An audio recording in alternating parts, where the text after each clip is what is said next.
Definitely the hit, right? That's probably the hardest part to teach people. There's a misconception that fast twitch muscles, being fast and hitting hard, have anything to do with each other, right? Hitting, I would rather hit hard than be fast, 99% of the time, okay? There's always that fast twitch guy that's 132 pounds, he can put you on your bicep at practice, but he can't move you, right? Why do you want to be that guy?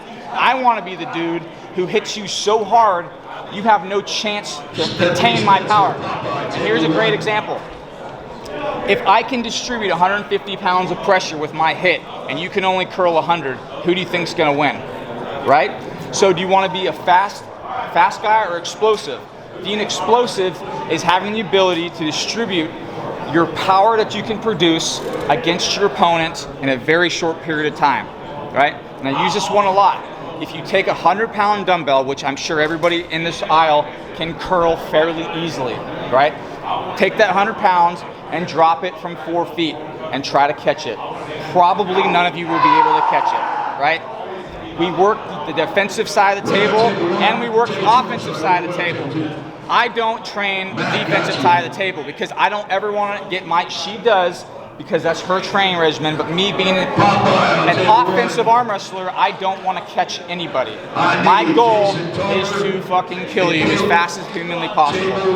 So, hitting is a lot about your initial setup at the table. How you walk to it, how you visualize where you're going to distribute that power. From my experience and from Travis dialing me in, a lot of people say I hit similar to Travis. What I got from Travis is my leg position, my rise, and the direction of which I hit.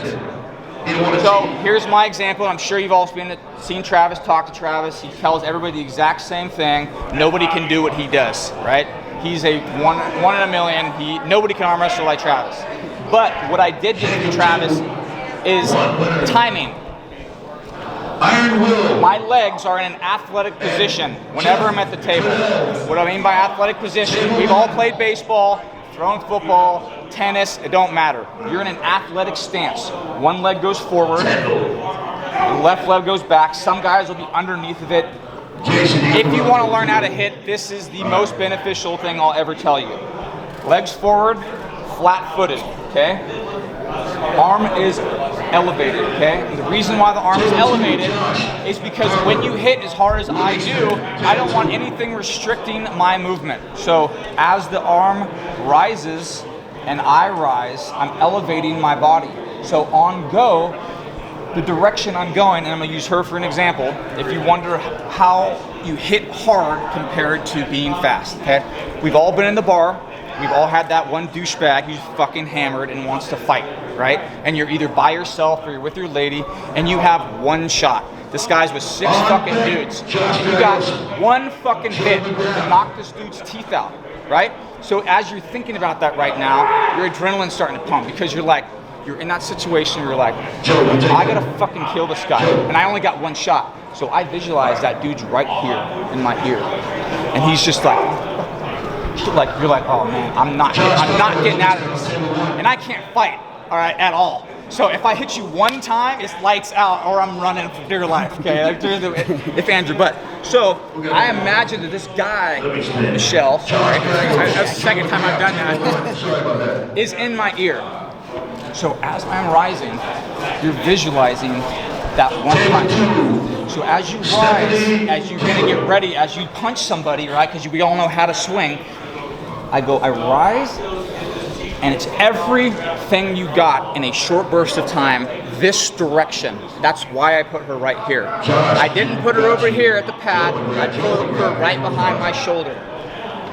I high hook, right?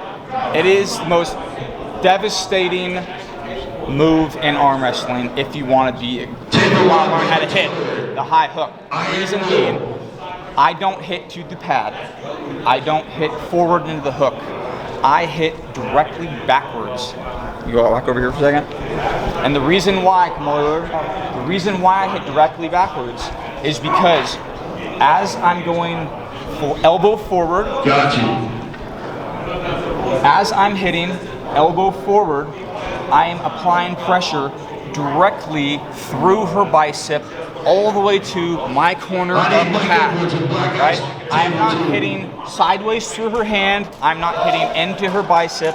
I'm hitting backwards. And this motherfucker is the guy who helped me, and I'll tell you, when you keep your elbow forward as you hit, it will allow you 6 inches more movement than you would if you went straight backwards. And here's the difference, ready? If I go here and he stops me, now I gotta transition to side pressure. Now I gotta pin that person here or here and all hand, right?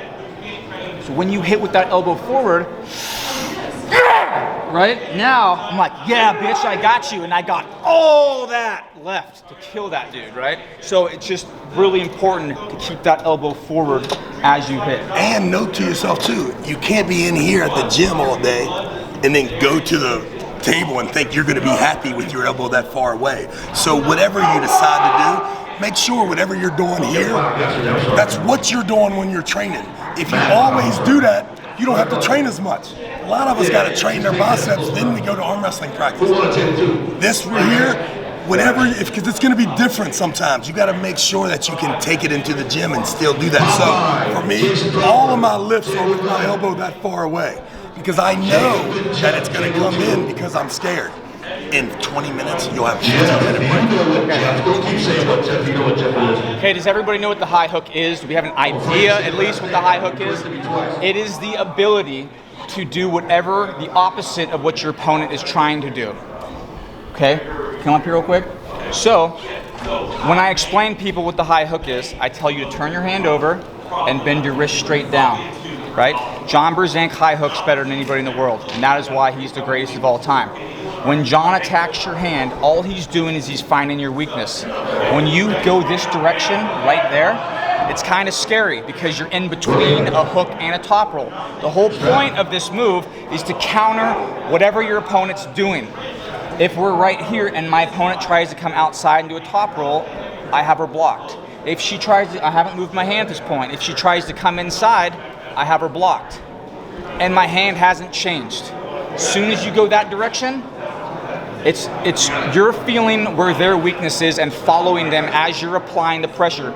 Don't be so stuck in your head to where I got that hand and then you just like trying to drive into a hook and you're trying to bury them. You just feel it. It's like a feel thing. As you're applying the pressure, you're feeling where your opponent is going to get really weak. Go ahead. Well, I am not as fast as him, okay? But I try to. But he also talks about he doesn't train in the defense, but I'm always, not always, but a lot of the time in the bad position. So I feel that if I don't train in that position, I'm going to panic, I'm going to freak out, and I'm not going to know what to do. And you know, you can't think, it's so quick. So I personally train that way, obviously the other way too. But I really feel that for me, I need it. I don't know about you guys, but I need to be comfortable enough to know that I can get out of that position. Because I do not hit fast. And I'm not sure, does anybody here hit faster or no? Just, yeah. So you probably have been taken there too. I don't know what you guys wanted to talk about today, but my plan was to talk a lot about training and what I did, but I don't know how much you guys are training. Does anybody do a lot of training in the gym or just your job? Yeah. So do you do like powerlifting or what type of things do you do? I do a mix of both. Yeah. I do a mix of both, and I try to change everything up every 6 weeks. Yeah. I'll do pretty much everything. Do you incorporate arm wrestling stuff into your workout, or you just do weight training? Basically, just everything I do, I put everything on my hands and wrists and fingers. I put some kind of pressure on my hands and wrists. Yeah. I have in the past year and a half changed my workout routine because I'm constantly lifting heavy, but I found that my hands and my wrists were not as strong as, say, my back pressure. We talked about this earlier. So to make it stronger, I do a lot of stuff like in between sets. So say it's back day, doing some lat pull downs. in between, I have like this ball that's kind of squishy, and I hold it with and flip it back and forth, or walk around with it, just to get my hands and my wrists strong. Because I don't know about you, but like a couple times just yesterday in the bar, I set up with somebody, and I'm like, I cannot move their hand, and that messes with your opponent's mind, you know.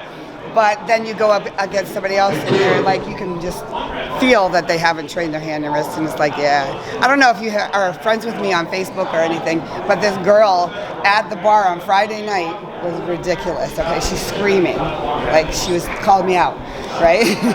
And so I didn't want to hurt her, you know, because you're training with somebody that's that drunk.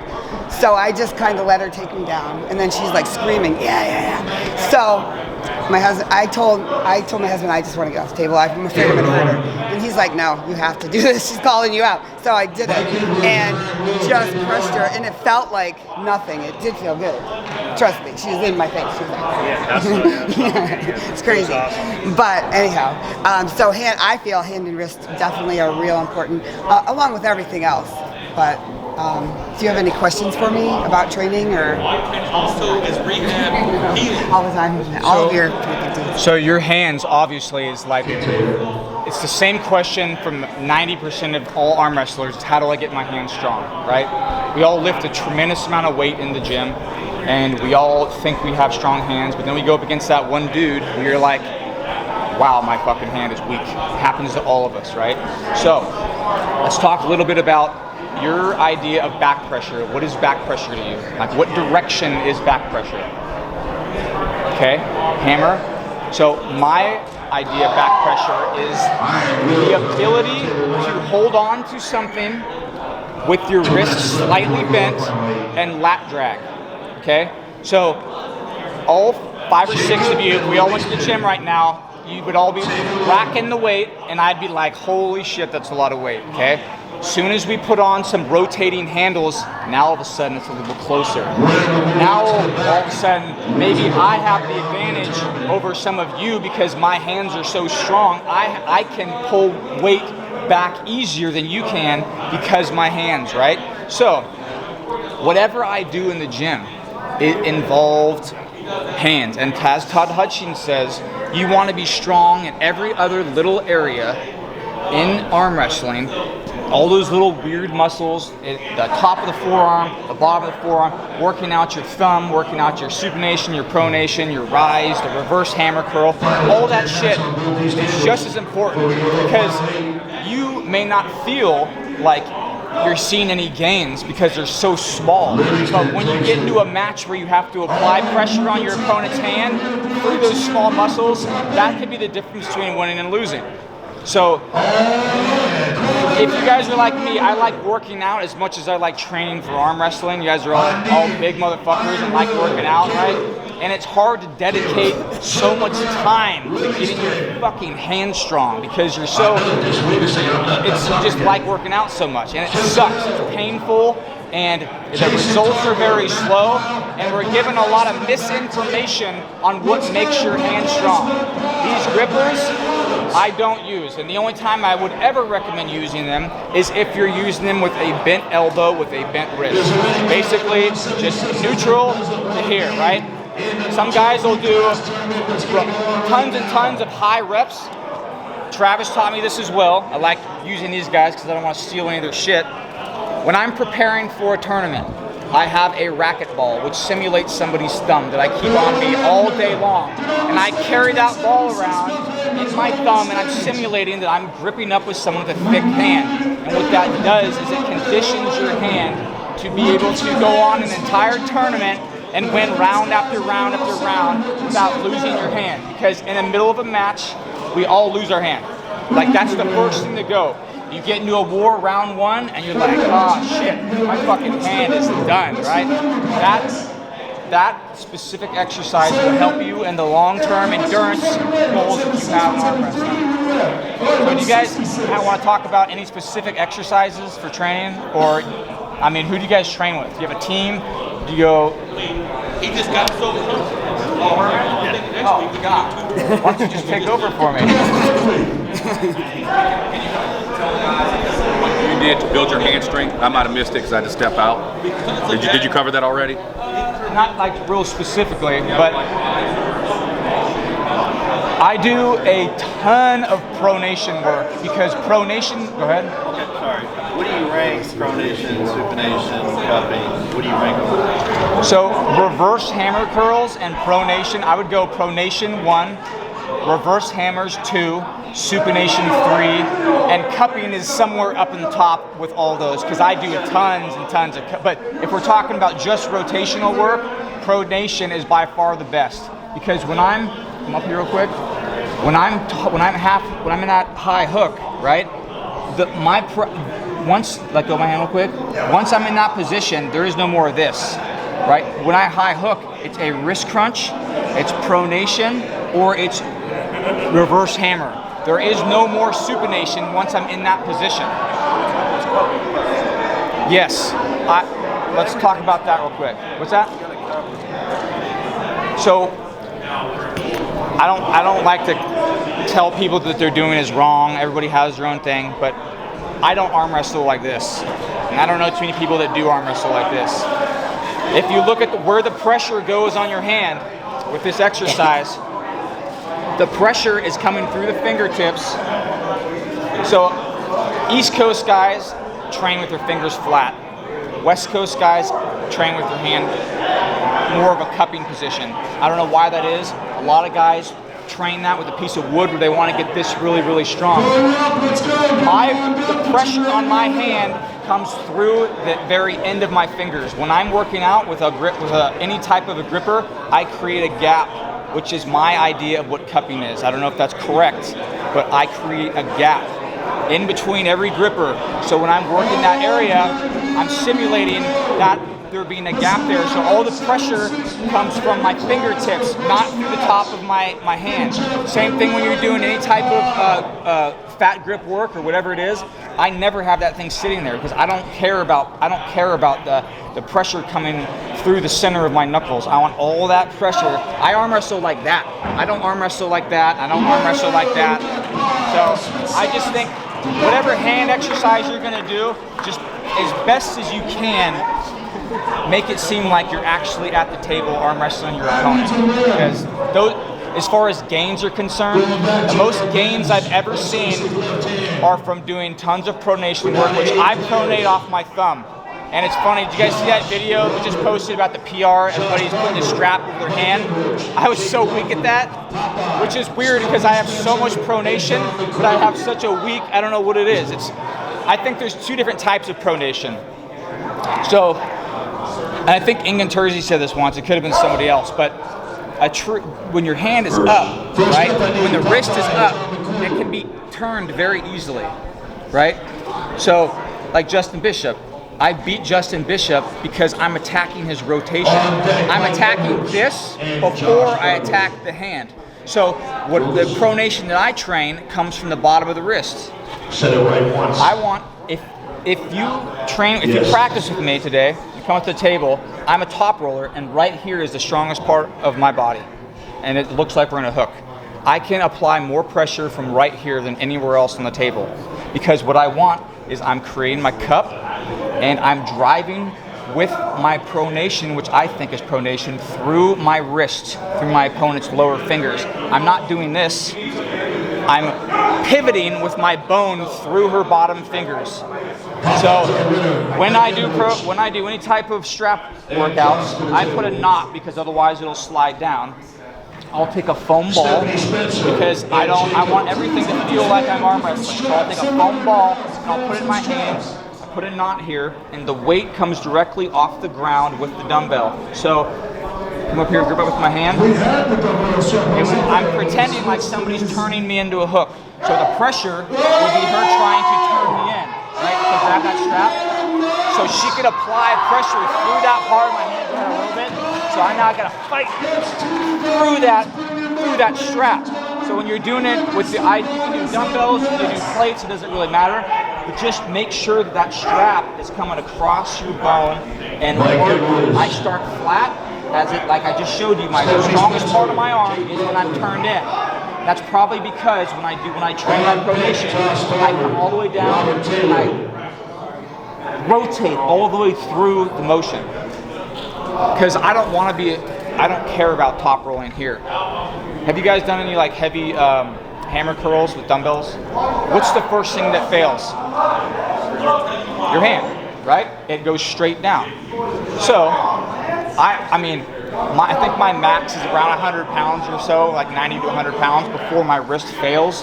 But that riser, I don't think is very beneficial in arm wrestling. So I wouldn't focus so much on that rise as I would on pronating through. Now, hammer pressure is obviously, that's what I call it, not back pressure, but hammer pressure I feel is very important, but not through the top knuckle. I think hammer pressure is important to stay tight here, but that wrist up, it's too easy to contain that position when your wrist is straight up. Way too easy. If somebody comes up to the table with me and is doing this, I'm like, thank you, go for it. Waste all that fucking energy. I'm just gonna let you lift my elbow. I'm not even gonna try to match that. That's where we get a little confused, where you go into the match with a game plan and somebody's posting like that and you think you gotta match that pressure and you're not strong there. So what ends up happening is you're like, fuck, I can't do that. I gotta start posting with them, and then you get your hand taken and you lose. When really, all you had to do is calm the fuck down, get off of, here, I'll show you the difference. Go real high in post, right? Where I'm like, oh fuck, what am I gonna do? This guy's like fucking gonna take my hand. So instead of like being where you would normally be comfortable, now I go under my thumb. You stay high, but you don't cap. What that allows you to do, these two fingers right here, does everybody cap here? You guys all cap? No cap at all? If I'm trying to slip, no cap? Okay, so there's two benefits to capping. Sorry, there's a benefit to each. The reason why you double cap is this muscle in your opponent's hand.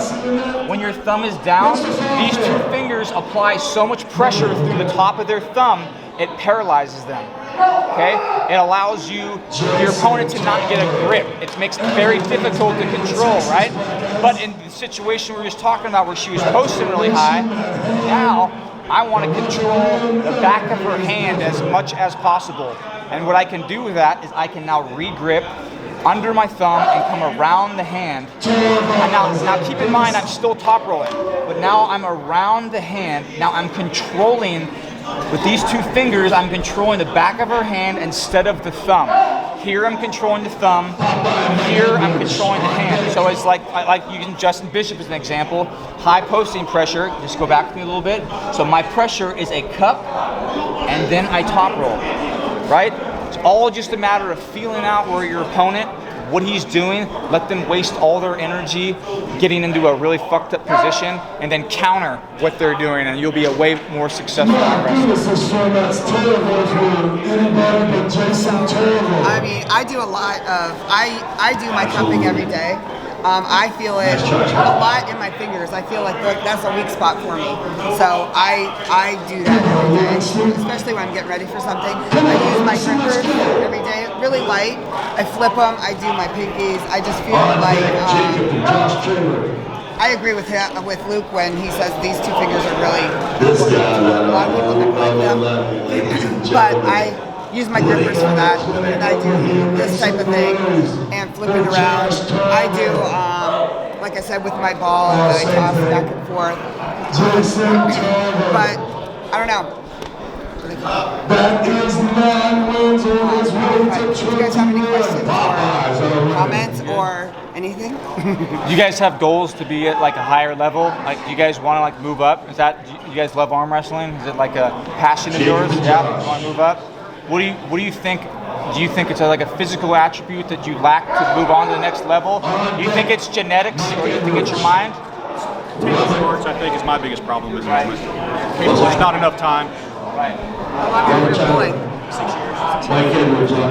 How do you think that you can move yourself from here to the next level? Do you think it's training, or do you think it's just in improving your table IQ? Like, I think training with the right people. That's what I think. I mean, I've been trying to get around more and train with more experienced pullers lately. We all hit these plateaus in arm wrestling where we really feel like we can't move past the next level. I've been there so many times where I'm just like, what am I fucking doing? How am I ever gonna? And then we make up a bunch of excuses. That dude had fucking Halo and Trent in his system. He was a fucking giant. Like, there's no way I'm gonna beat this guy, right? Like, I've made excuses my whole life. Is like, this dude beat me because of this. This dude beat me because of that. It really comes down to just, I think about, I have to train harder than everybody else. That's how you got to get past that level. This shit is not fucking easy, and it's not for the faint of heart. If you want it, you have to go get it and make no excuses. And every year, this is true. Every year, I think there's nothing else I can learn. I'm at my peak. I cannot get any stronger. I cannot learn anymore. There's nothing. I change my theory on how to get stronger at arm wrestling every year. Anybody know about the buckle? You know. Does anybody else know about the buckle? What do you know about the buckle? You don't want it? Okay. Why don't you want it? It'll make it easier for you to take it. So it pulls your hand down. Okay. When I get called to the stage, right, I look at the brackets. I know who I'm going to pull against. I know who's an idiot and who's not, who's paying attention, who's not. If you want to win events, you have to be aware of what is going on. Who's in your bracket? What referee is calling you to the table? See who's going to call you up. Because I'll be like this. Look at the table. All right. No chalk. That side of the table, please. Thank you. I'll wait for him to grip, and then I'll go get chalk after I got my side of the table. You make sure, if you're a strap puller or you hate pulling the strap, make sure you get to that side of the table, which is the opposite side of the ref, right? You do not want to be looking over at the ref, tightening that buckle down. Because as soon as it's the difference between me beating Justin Bishop and losing to Justin Bishop is who gets the buckle, right? I'm sure he would have a winning record on me if he had the buckle the matches that I won, because that's just the way the cookie crumbles sometimes. Depending on the rules and what tournament you go to, you can always ask the referee in advance who decides who gets the buckle. Because if both of you are aware of the buckle and both of you are like, no, I want that side. This match is going to be close. We need a flip. Then you can be like, well, we don't need a flip because they called my name up first, right? So depending on what federation you're arm wrestling with, sometimes the guy with the first that is called first gets the choice what side he wants, or they'll flip. But being aware of your surroundings will make you a much more successful arm wrestler.